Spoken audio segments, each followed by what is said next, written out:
Une femme raconte à sa meilleure amie son rendez-vous galant de la veille. « Il est charmant, dit-elle. Il m'a dit qu'il était dans les taxis. J'adore les hommes qui ont le sens de l'orientation. » L'ami fronce les sourcils. « Dans les taxis? Tu es sûr? Il conduit un taxi ?» La femme hausse les épaules. « Il a précisé qu'il travaillait avec des animaux morts. J'ai trouvé ça original pour un chauffeur. Il doit transporter des dépouilles d'animaux pour un laboratoire. » L'ami secoue la tête. « Et il n'a pas dit « taxidermiste » par hasard ?» La femme réfléchit. « Ah, c'est possible. Il avait un peu d'accent. Mais c'est pareil, non? Taxi, taxidermiste. » Le lendemain, la femme rappelle.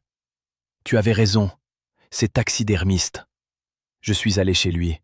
Il m'a fait visiter son atelier. J'ai cru que les animaux empaillés étaient des clients difficiles qui refusaient de payer la course. J'ai même demandé au renard s'il voulait un reçu. » L'ami éclate de rire. « Et lui, qu'est-ce qu'il a dit ?» La femme répond. « Il m'a trouvé tellement drôle qu'il m'a proposé d'empailler mon sens de l'humour pour la postérité. J'ai refusé, mais on se revoit demain.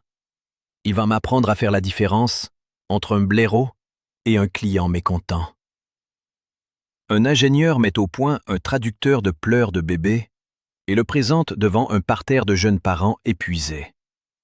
Il installe un micro au-dessus d'un berceau où dort un nourrisson. Le bébé se réveille, pleure, et l'appareil affiche en lettres lumineuses « Réclamation.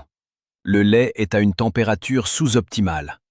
Je suggère un réchauffage à 37 degrés précis. » Les parents applaudissent. Un deuxième bébé pleure.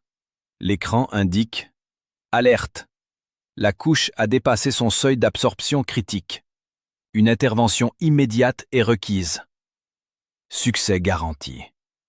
Mais un troisième bébé se met à hurler. Et soudain, le traducteur crache un long message. Vente massive d'obligations d'État. Le rendement des emprunts à 10 ans s'effondre. Diversifier vers les actifs refuge. Je répète, diversification urgente. Les parents se regardent, perplexes. Un père demande « C'est une blague ?» L'ingénieur tapote l'appareil, gêné.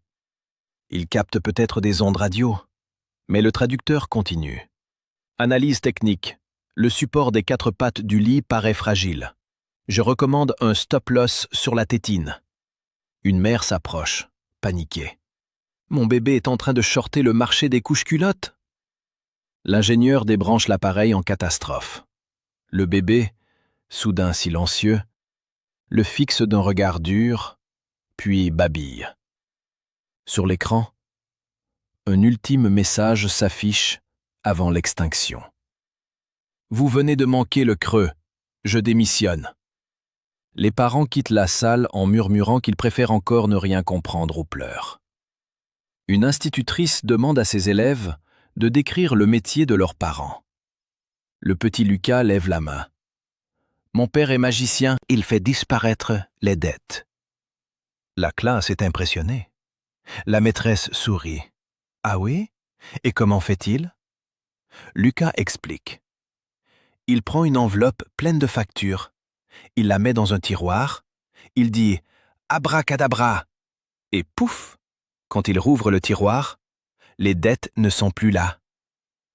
Un autre enfant demande « Elles réapparaissent un jour ?» Lucas réfléchit.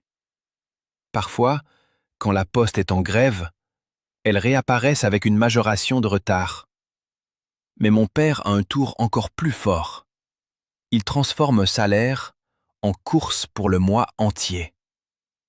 La maîtresse, un peu inquiète, interroge. « Et ta mère, elle est magicienne aussi ?» Lucas répond. « Non, elle est banquière. C'est elle qui fournit les enveloppes pour les tours. Sans elle, mon père ne pourrait pas faire disparaître les dettes. Il devrait les multiplier avec des intérêts. » Le soir, la maîtresse raconte l'histoire à son mari comptable qui éclate de rire. Ce gamin vient de décrire l'effet de levier avec un chapeau pointu. J'espère que son père ne disparaît pas avant le contrôle fiscal.